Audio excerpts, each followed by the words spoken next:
Bom, pessoal, continuando aí o assunto de SEO, como eu havia dito, gerência de arquivos, paramos na aula passada em informações dos arquivos. Então, vamos falar um pouco de organização de arquivos, né? A organização de arquivos consiste em como os dados estão internamente armazenados, né? A estrutura dos dados pode variar em função do tipo de informação do arquivo, né? Existem várias... A gente sabe que os arquivos existem formatos, existem formas diferentes de ser armazenado também. A organização de arquivo mais simples é aquela em que os dados são organizados em uma sequência não estruturada de bytes. Beleza? Aí aqui vemos alguns métodos de acesso aos dados nos arquivos. Em função de como o arquivo está organizado, o sistema de arquivo pode recuperar registros de diferentes maneiras. Quais são essas maneiras? Temos o acesso sequencial, e aí os primeiros sistemas operacionais usavam muito isso, né? Se armazenavam arquivos em fitas magnéticas. Consequentemente, a organização sequencial dos arquivos era usada. E o acesso a registros era feito na ordem em que os registros eram gravados. Não era possível acessar diretamente um registro. A gravação de registro era feita no final do arquivo. Então, era um acesso sequencial dos sistemas operacionais antigos, né? Não usa mais hoje em dia. Tem um acesso direto, né? Que aí quando surgiu aqueles discos com os HDs que a gente conhece até hoje, que tem um disco dentro, uma agulha, né? Um disco magnético que a gente chama, né? Então, com o surgimento desse disco magnético, existiu também essa forma de acesso dos arquivos direto, que era possível o uso de novos métodos de acesso mais eficientes.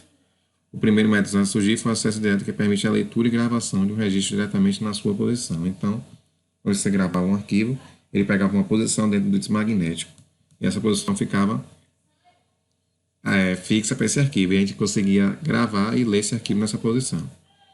O acesso direto somente é possível quando o arquivo é definido como um registro de tamanho fixo, beleza? Isto porque é feito um cálculo da posição do registro dentro do arquivo, com base no tamanho do registro e no número do registro, beleza? Aí vem falando um pouco aí dos atributos dos arquivos, que para suportar as operações de entrada e saída, o sistema de arquivos mantém informações de cada arquivo criado, né? Seria informações desses arquivos, formato, tamanho, tudo isso é atributo dos arquivos. A informação são também chamadas de atributos dos arquivos e permite ao sistema de arquivos conhecer, entre outras coisas, o tamanho de um arquivo. Como eu falei, você conhece o tamanho, o formato do arquivo, o caminho do arquivo, tudo isso são características do arquivo, são conhecidos como atributos dos arquivos. Os atributos de um arquivo podem variar de acordo com o sistema operacional, lógico, né?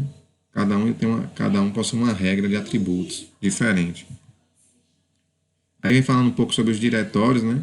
Que o sistema de arquivos ele organiza os arquivos em uma estrutura conhecida como diretórios. Então, sempre quando a gente salva um arquivo, está no diretório. A área de trabalho é um diretório, o número de documentos é um diretório, tudo isso seria um diretório. Quando o arquivo é aberto, o sistema de arquivo busca a sua entrada na estrutura de diretórios e armazena a localização e nome do arquivo em uma tabela mantida na memória principal, que é a memória RAM. Então, a memória RAM armazena a informação do local daquele arquivo, do endereço daquele arquivo, né? Então, a implementação mais simples de uma estrutura de diretórios é chamada de nível único. Neste caso, não existe subdiretórios, é apenas um único diretório.